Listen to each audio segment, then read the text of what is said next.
Sahabat setia Gewori yang dikasihi Tuhan, Shalom. Hari ini adalah Rabu 13 September 2023. Kita hari ini memperingati peringatan wajib Santo Yohanes Chrysostomus, uskup dan pujangga gereja. Yohanes Chrysostomus lahir di Antioquia pada tahun 349. Ayahnya adalah seorang perwira tinggi militer yang meninggal saat Yohanes masih kecil. Ibunya bernama Antusa. Ia membesarkan anak-anaknya dalam iman Kristiani yang teguh. Antusa mengusahakan agar anak-anaknya memperoleh pendidikan yang baik. Yohanes dikenal sebagai seorang yang cerdas. Jika ia berbicara, semua akan mendengarkan dan terpesona pada kata-kata yang indah. Maka ia dijuluki sebagai Chrysostomus atau Yohanes si mulut emas. Sejak kecil, Yohanes sudah bercita-cita untuk memberikan diri seutuhnya pada Tuhan. Ia pernah menjadi seorang pertapa dan menjalani pola hidup asketis yang sangat ekstrim. Karena sakit keras, ia kembali ke Antioquia dan kemudian bertekad untuk menjadi seorang imam. Romo Yohanes Chrysostomus melayani umat di Antioquia selama 12 tahun dan ia sangat dicintai umat.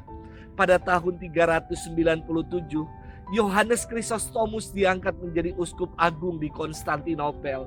Ia mengalami pengasingan akibat kata-katanya yang tajam kepada Ratu Eudosia. Dan Yohanes Chrysostomus wafat pada 14 September tahun 407 dalam perjalanan pengasingannya.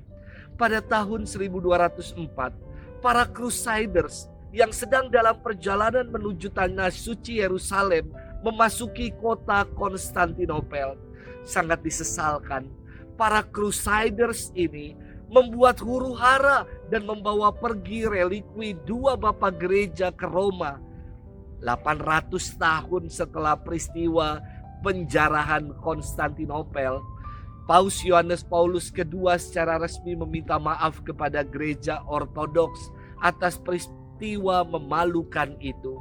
Dan pada bulan November tahun 2004, Paus mengembalikan relikwi Santo Yohanes Chrysostomus dan Santo Gregorius ke gereja Ortodoks. Relikwi kedua orang suci tersebut dibawa kembali ke Konstantinopel dan disemayamkan di gereja Santo Gregorius, sekarang bernama Istanbul, Turki. Hari ini kita akan bersama-sama merenungkan firman Tuhan yang diambil dari Injil Lukas 6 ayat 20 sampai dengan 26. Mari kita siapkan hati kita. Haleluya, haleluya, haleluya. Bersukacitalah dan bergembiralah, karena besarlah upahmu di surga. Haleluya, haleluya, haleluya. Tuhan bersamamu dan bersama rohmu. Inilah Injil suci menurut Lukas, dimuliakanlah Tuhan.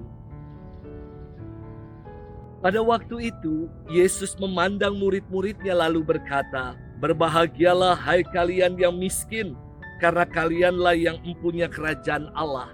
Berbahagialah hai kalian yang kini kelaparan, karena kalian akan dipuaskan. Berbahagialah hai kalian yang kini menangis, karena kalian akan tertawa.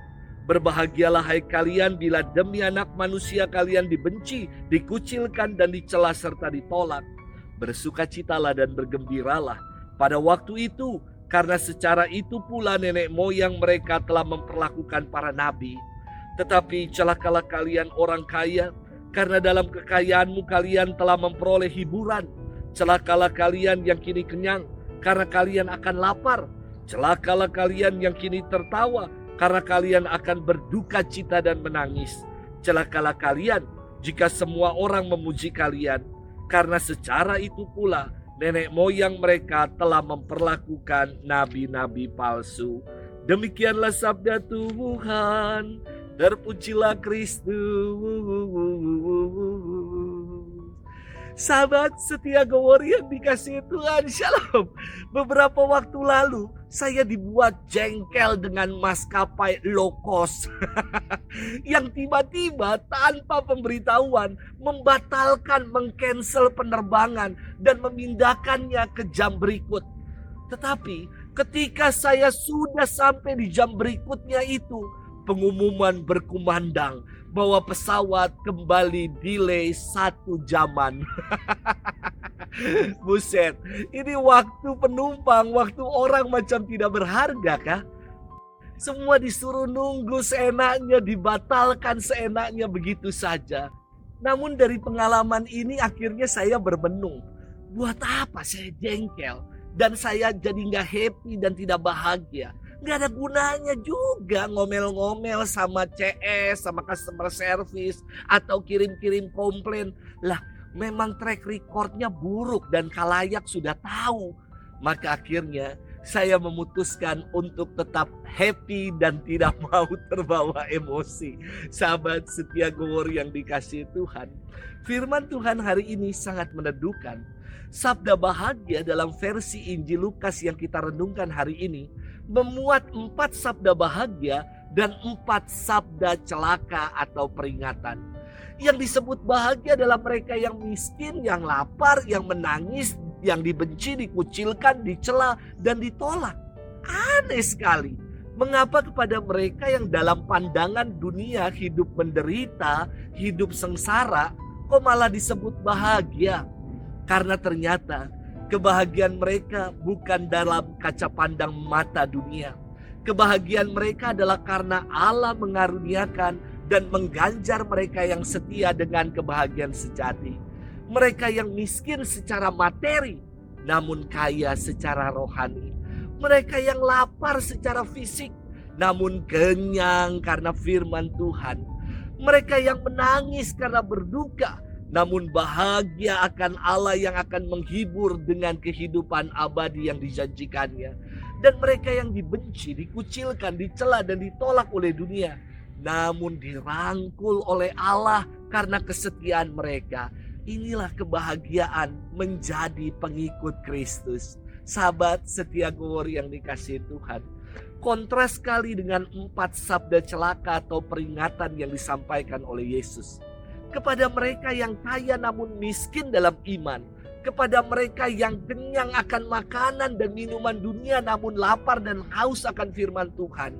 Kepada mereka yang tertawa tetapi tidak mempunyai pengharapan. Dan kepada mereka yang hanya memuji diri namun tidak memuji Allah. Kebahagiaan mereka hanyalah klise, hanyalah sesaat dan temporal. Kebahagiaan macam itu tidak tahan lama. Kebahagiaan sejati adalah karena Allah bersama dengan kita. Dan kita mau hidup dengan mengandalkannya. Jadi jangan lupa untuk bahagia. Sebab kita sungguh dicintainya. Selamat bermenung dan Tuhan memberkati kita selalu. Dalam nama Bapa dan Putra dan Roh Kudus. Amin.